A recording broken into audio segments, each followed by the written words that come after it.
itu sebagai media sarana eksplorasi pendapat, perasaannya dan sebagainya.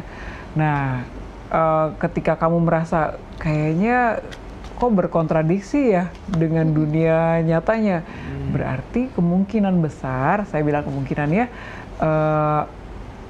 orang tersebut interaksinya sudah mulai detach nih kepada lingkungan yang lebih nyata gitu, atau kurang nyaman kalau berkomunikasi secara langsung gitu ya. Karena kan kalau misalnya kita di media sosial kan nggak ada orang lain ya. Betul. Tangan kita udah ini aja, bebas bereksplorasi. Nggak ada yang ngawasi, kita bebas. Nggak ada yang ngawasi gitu.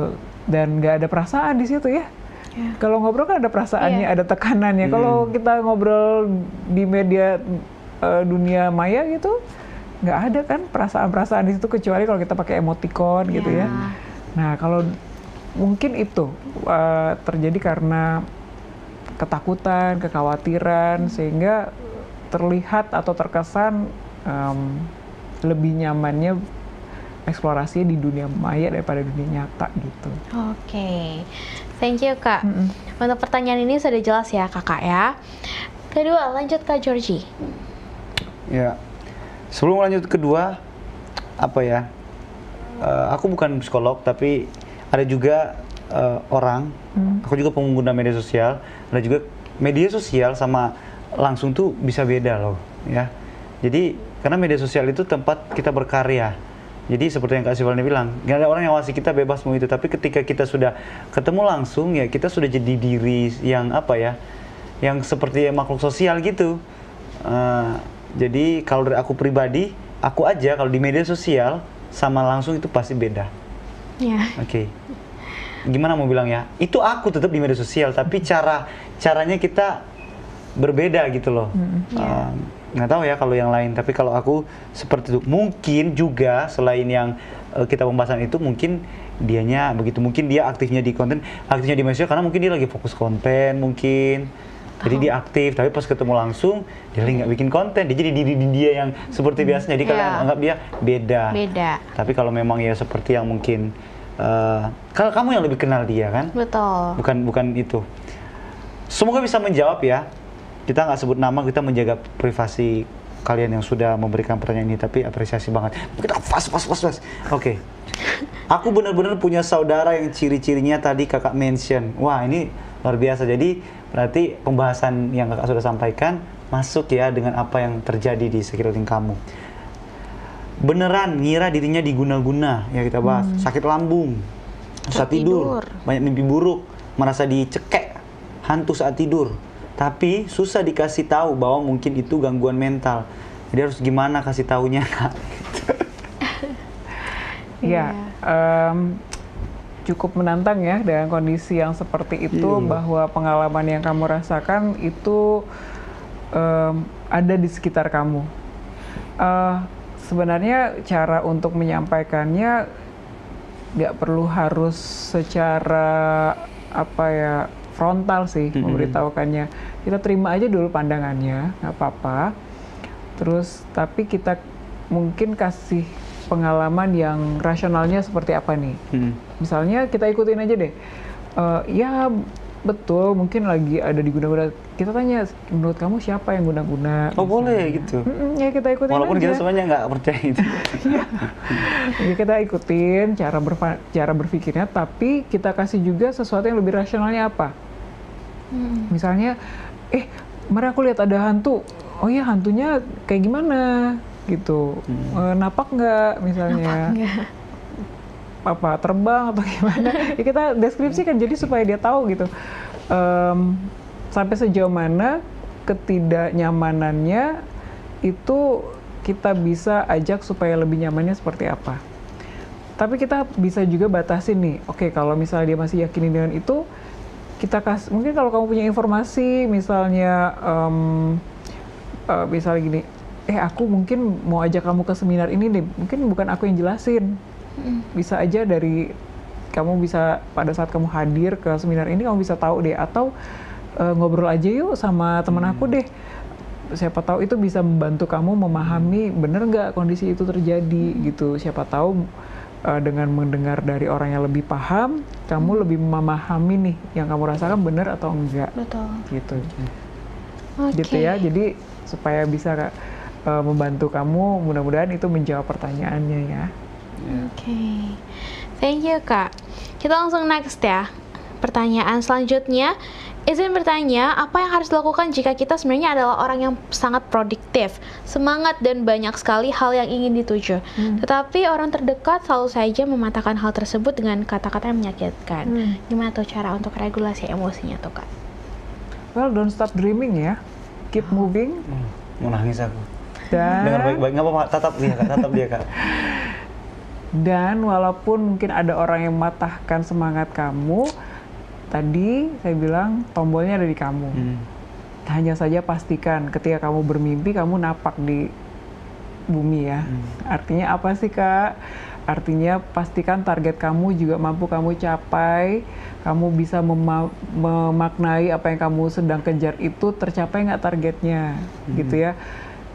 Masukan dari orang lain itu mungkin cara komunikasinya kurang nyaman, tapi kita coba jadikan itu sebagai sebuah tantangan, jangan sebagai sebuah ancaman.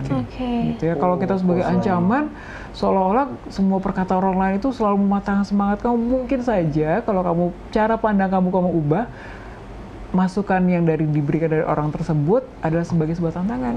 Tantangan dong, kalau memacu kita. Iya, misal kamu nggak bisa deh mencapai itu, well buktikan. Bukan pada orang lain, diri sendiri ya. Bagus banget jawabannya. Bagus banget ya jawabannya. Tombol ada di dalam dirimu, tombol itu ya. Oke, tetap semangat ya kakak ya, kakak yang mengirimkan pertanyaan. Lanjut kak. Ini pertanyaan yang aku mau tanyakan tadi. Udah ada, baik, untung ada yang sentil. Dia bilang, saya biasa menolong orang, saya suka menolong orang. Tapi saat diri saya yang butuh pertolongan, saya memilih berpikir masih ada yang lebih dari diri kamu, apakah boleh begitu? Ini sebagai pemikiran dia. Tapi pertanyaannya gini kak, karena tidak mau merepotkan orang lain. Nah, aku mewakili pertanyaannya. Aku juga berpikir gimana orang yang lagi di posisi kesehatan mentalnya terganggu, tapi dia nggak enakan mau merepotkan orang lain untuk itu. Padahal mungkin ada orang yang mau nolong dia kan gitu.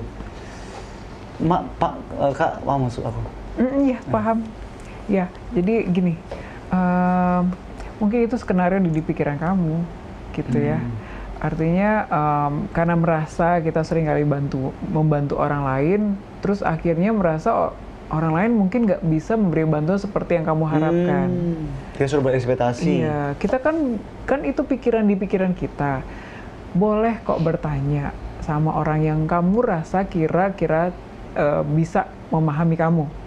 Nggak apa-apa kamu bilang, boleh nggak aku sharing masalahku misalnya.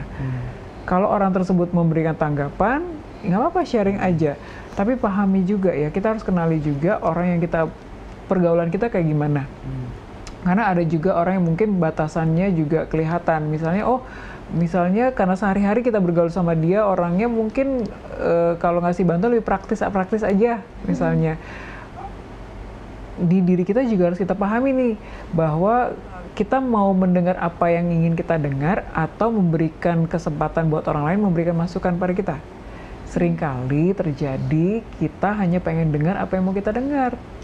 Jadi ketika ada masukan yang tidak kita sangka-sangka, kita cenderung defensif atau kecewa. Karena ekspektasi kita udah jauh nih. Atau kita membandingkan dengan diri sendiri. Nah, kalau di firman Tuhan bilang jangan bersandar pada apa? Pemikiran dirimu sendiri gitu. Jadi banyak kok bisa kita buka ruang-ruang itu, asalkan label kita jangan terlalu ketat di situ ya. Gitu. Oke, thank you so much Kak. Semoga itu menjawab pertanyaan kamu ya yang menanyakan ini. Oke, ini aku lanjut ya Kak ya. Anonim aja. Shalom, saya izin bertanya. Saya pernah berpikir untuk bunuh diri karena merasa nggak berharga, nggak ada yang peduli sama saya. Apakah itu salah? Tapi apakah salah? Tapi berpikir nggak bisa melakukan itu. Dia ngerasa salah tapi saya nggak mau ngelakuin itu gitu. Tapi saya merasa mau bunuh diri. Ya. Gitu, ya. Lebih curhat kan ini Iya. kan? Dia tidak memberikan pertanyaan. Mungkin ada saran buat kakak. Oke, siapapun kamu di situ, ya, kamu lagi gak baik-baik aja, tapi saya sangat menghargai bahwa kamu masih tetap bertahan, oke? Dan kalau kamu lagi dalam kondisi yang tidak baik-baik aja, please cari bantuan terdekat aja dulu. Kalaupun nggak ada, nggak apa-apa. Kamu cari aja profesional yang nggak kenal kamu cerita di situ. Kamu kenali diri kamu lagi seperti apa, dan saya sangat senang kalau kamu masih bertahan untuk bisa lebih baik. Hargai dengan kesempatan itu. Masih banyak kesempatan yang bisa kamu lakukan di saat kamu masih hidup, gitu ya. Semangat ya. Semangat. Wah, ini menyentuh banget, ini touch boleh banget. direkam. Dia berseru dalam kegetiran, Allahku, Allahku, mengapa engkau meninggalkan aku? Saudaraku yang kasih dalam Tuhan, Injil Markus menunjukkan kepada kita bahwa kegelapan yang Kristus, yang Yesus alami adalah harga keselamatan kita. Dan salib bukanlah akhir. Yesus bangkit. Setelah kebangkitannya, gereja Kristen pun dimulai. Misi penebaran kasih surga dan keselamatan di dalam Yesus bergulir.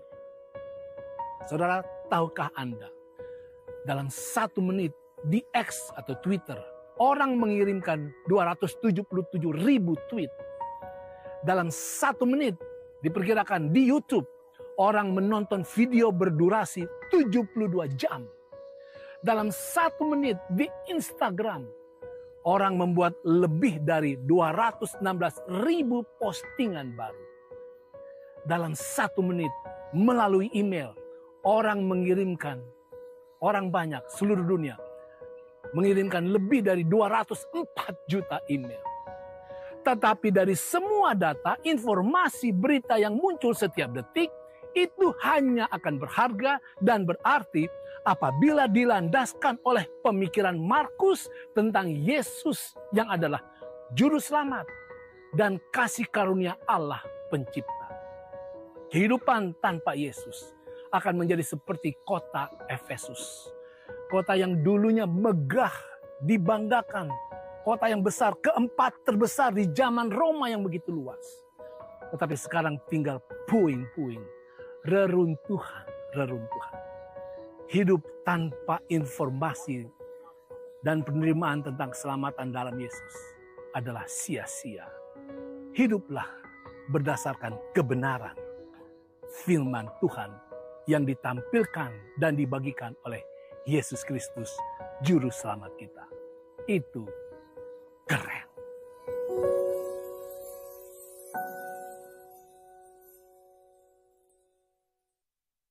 Kami dari Studio Hope Channel Indonesia ingin mengucapkan selamat minggu bekerja untuk teman-teman, saudara dan jemaat sekalian yang berada di Indonesia kawasan tengah.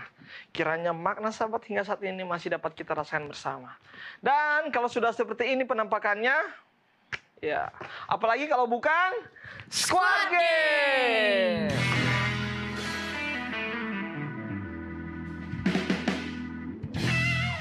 Ya, di studio telah hadir teman-teman kita ini. Waduh, senang sekali bisa ketemu lagi, cantik-cantik dan ganteng-ganteng ya.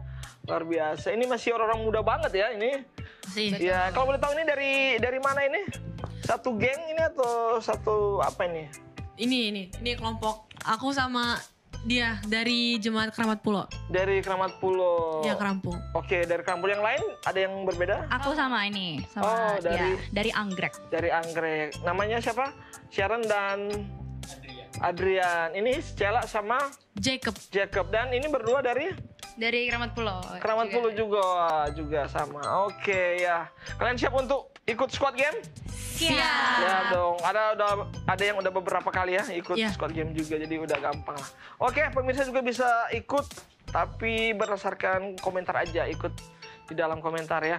Oke, ini permainan saat ini adalah kalian akan membuat soal. Jadi yang di bawah ini kalian akan membuat soal, yang di atas ini kalian akan memberikan jawaban dari soal yang telah dibuat. Oke? Oke.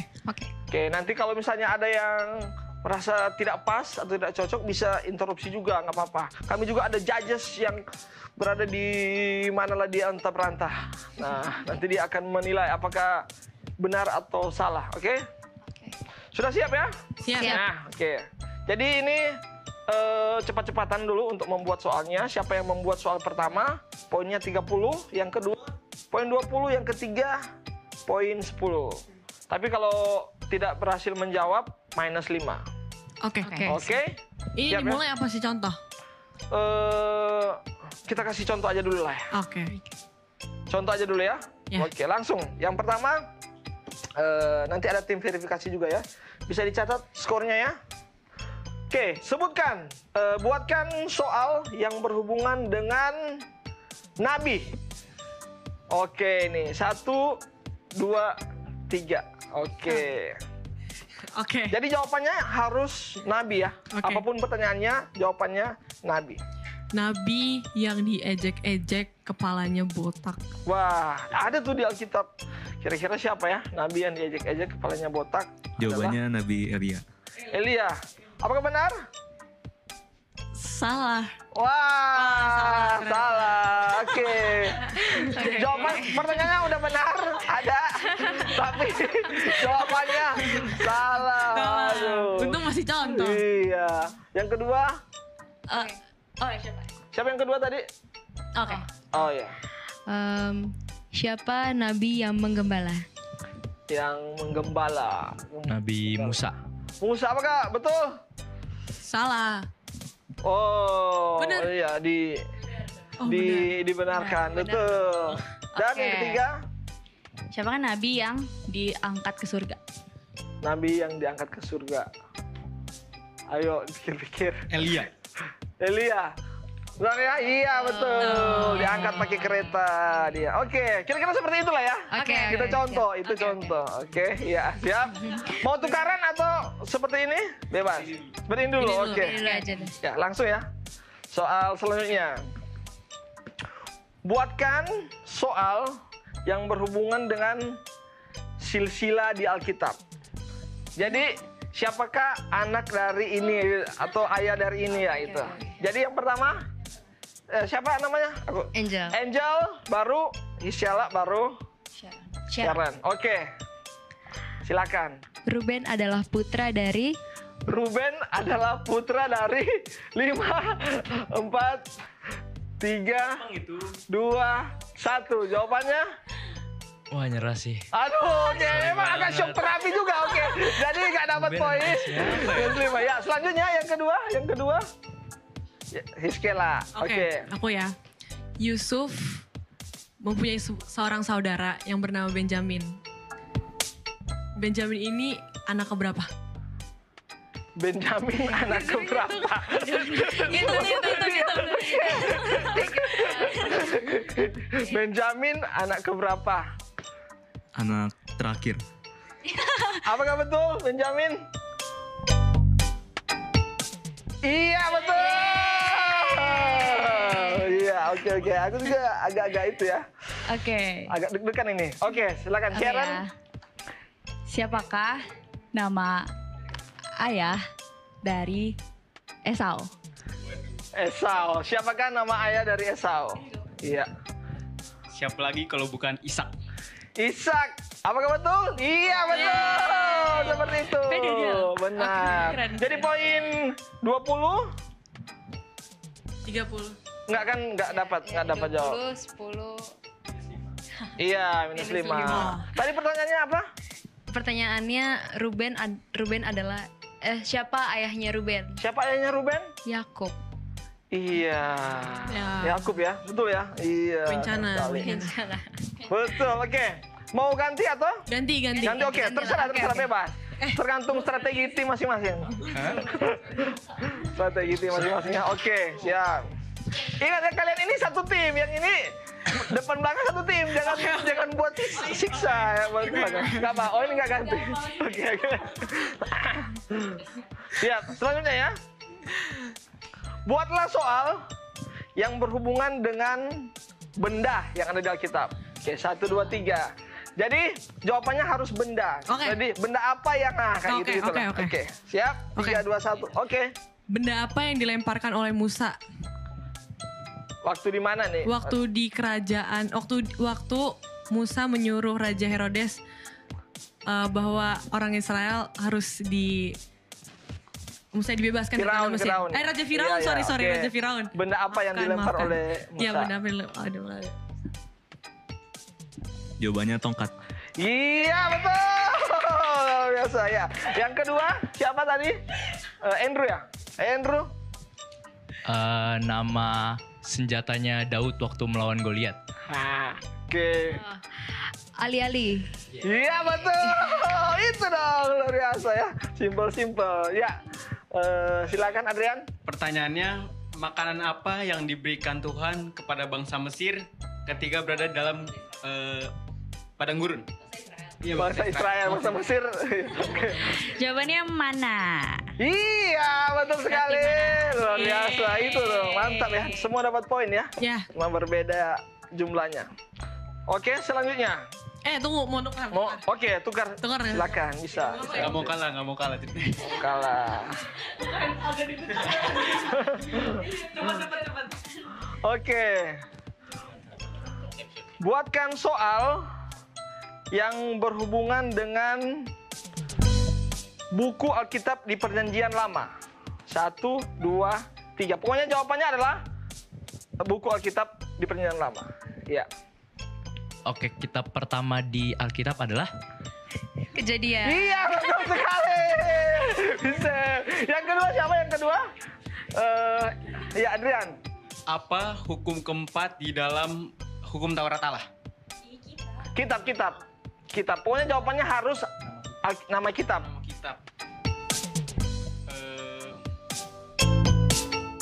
Contoh kitab setelah kayak gitu. Apa kitab setelah Amsal? Pengkhotbah. Betul? Terima kasih. Iya, betul. Apa juga deh. Ya, yang terakhir. apa kitab setelah Kejadian? Keluaran dong. Iya, gitu.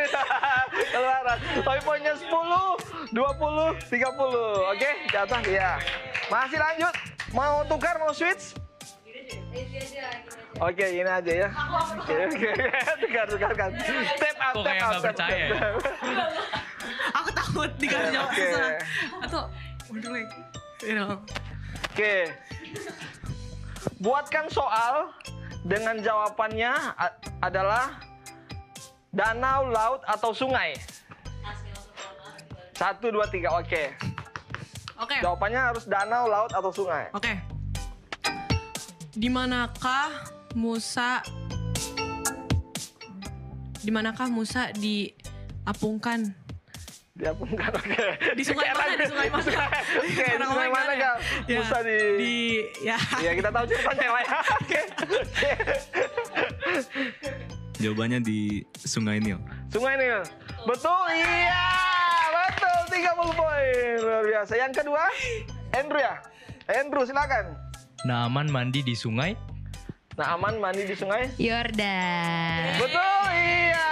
Betul. Yang terakhir. Yang pertanyaannya, apa nama laut ketika Yesus berjalan di atas air? Oke. Gak usah lihat. Oke, berpikir. Aduh, gak tahu lagi. Sebut. Laut. Ketika Yesus berjalan di atas air, itu di mana? 5, 4, 3, 2, 1. Waktu habis. Nggak bisa. Emang jawabannya apa? Gimana? Salah sebenarnya bukan laut ternyata, tapi danau sebenarnya. Danau, ya, nggak apa-apa. Apa ya? Emang kalau danau apa? Saya juga nggak tahu. Danau apa? Galilea. Iya, kamu juga harus tahu kalau begitu. Nggak apa-apa. Iya, oke. Nggak apa-apa. Kita lanjut ya. Nah, soalnya biar sportif. Switch, oke, tap out. Oke. Oke. Buatkan soal dengan jawabannya adalah murid Yesus. Wah, ini agak ketatnya. Tengah. Iya. Oke, di belakang nggak ada diskusi ya. Oke, Rian. Oke, silakan Angel. Angel dulu. Siapa murid Yesus yang pertama? Siapa murid Yesus yang pertama? Wow. Murid Yesus yang pertama. Yang pertama dipanggil ya atau gimana? Dipanggil pertama adalah Petrus. Petrus. Bentar ya kita cek VAR dulu. Sebentar kita checking VAR checking dulu. Apakah relate? Betul. Betul? Berdasarkan dia tuh ya. Luar biasa. Oke. Jadi jawaban Petrus udah nggak bisa lagi ya? Oh iya, jawaban yang Petrus udah nggak bisa lagi. Selanjutnya yang kedua siapa? Sharon. Gampang Silakan. nih. Siapakah murid Yesus yang seorang dokter? Waduh. Iya. 5, 4. Lukas bukan Lukas. Lukas, apakah masuk murid Yesus? Iya. Oke. Selanjutnya. Oke, jadi pertanyaannya, siapakah murid Yesus yang berkhianat? Ini gampang banget sih. Jawabannya adalah Yudas. Iya, betul. Oke, luar biasa. Kita bacain dulu ya skornya. Kelompok Stella itu skornya 120 ya, dan kelompok 2 ya ada minus. Jadi 65 dan kelompok yang 3 110. Wah, luar biasa. Masih bisa ya. Ini siapa yang bisa menjawab kita kasih lipat ganda ya. Jadi kalau 30 ini jadi 60. Oke.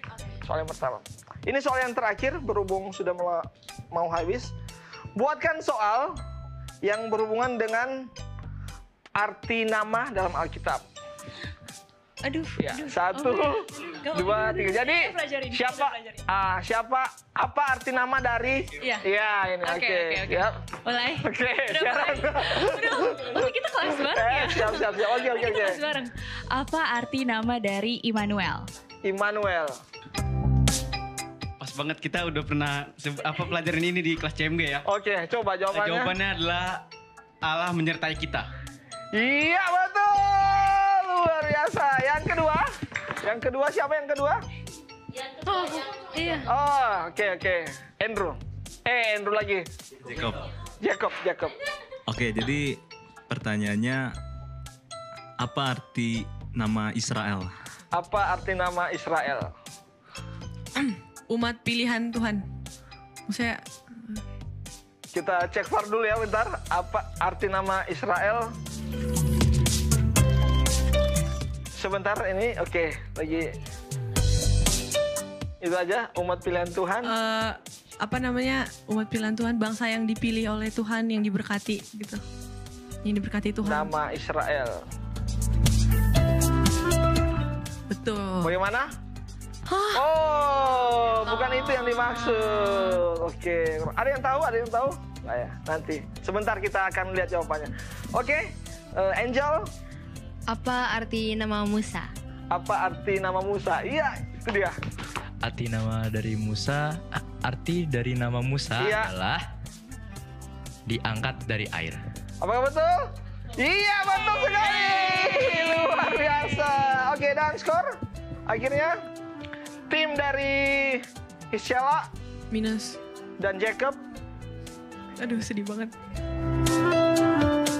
115, dan tim dari Angel dan Andrew 130, dan tim dari Sharon 200 pemilih. Tim Sharon dan Adriel, luar biasa.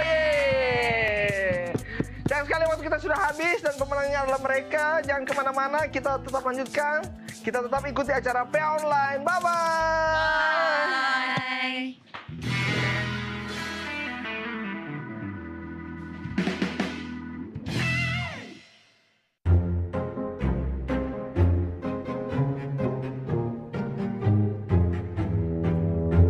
Nama aku Aulia, asal Jakarta Timur. Nama saya Tia, saya dari Solo. Saya Niken dari Jakarta. Nama saya Nadia, saya asal dari Jakarta.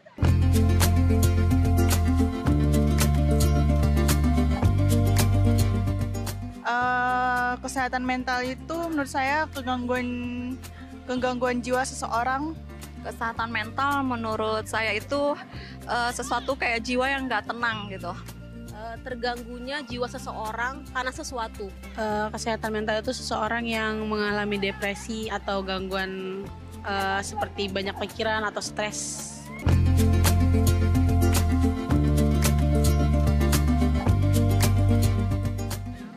Pertama kita ajak bicara sama dia, kita tanya apa sih yang buat kamu itu nggak tenang jiwa kamu gitu.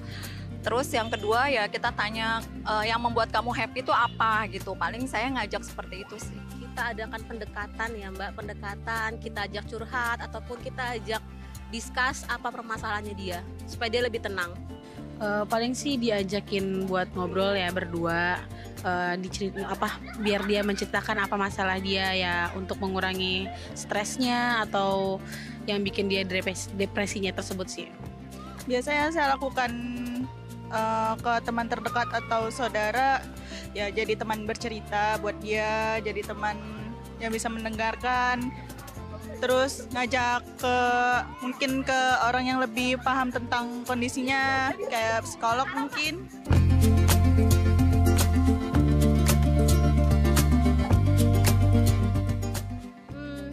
Nyenengin diri sendiri kayaknya Mbak ya.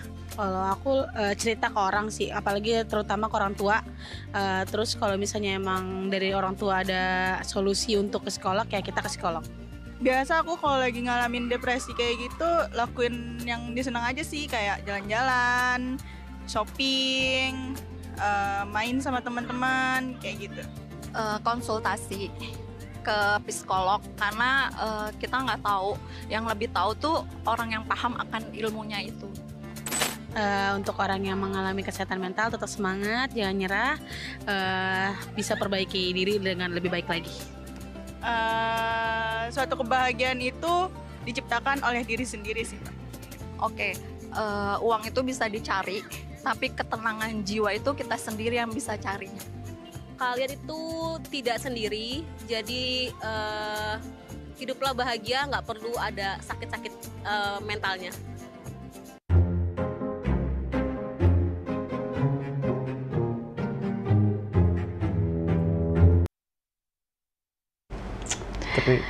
Oke, kita lanjutkan lagi pemirsa online, semua pemirsa Up Channel semuanya di PH Online ini kita akan lanjutkan bersama Kak Silvani.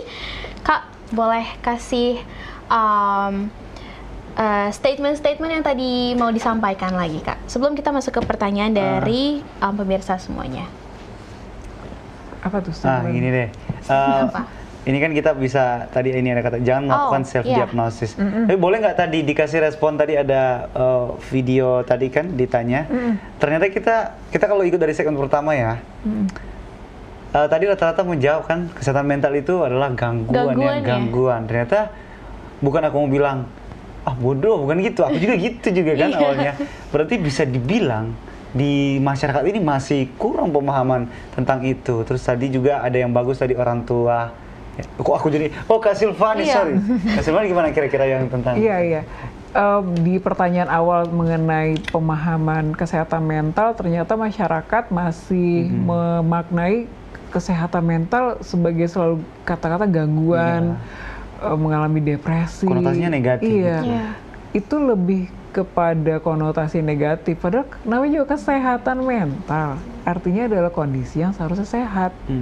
Baik secara fisiknya, mentalnya sendiri, sosialnya, dan mampu berperilaku yang produktif di masyarakat gitu ya. Jadi bukan melihat pada kondisi rasa sakit yang enggak gitu.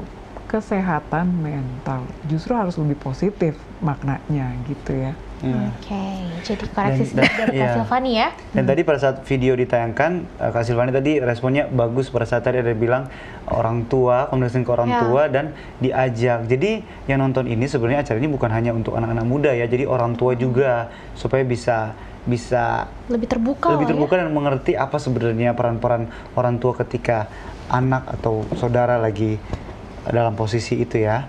Nah,